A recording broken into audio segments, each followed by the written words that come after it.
Falling asleep. There is no harm in falling asleep while listening to these meditations. If your body requires sleep, it is actually a good thing.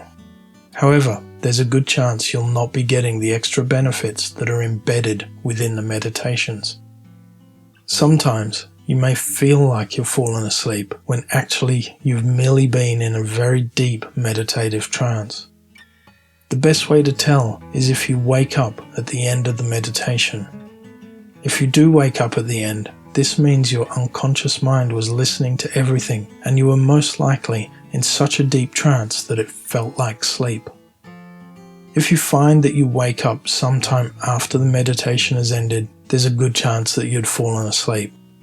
If you find that you're falling asleep regularly when listening to these meditations, it may be good to change the time you are practicing them or looking into other reasons that may be causing this. For instance, tiredness and exhaustion from lack of sleep, the positions you're meditating in. Maybe you are run down and need to recuperate. If you have a schedule to keep, it's a good idea to set an alarm to wake you up after the meditation, just in case you do fall asleep.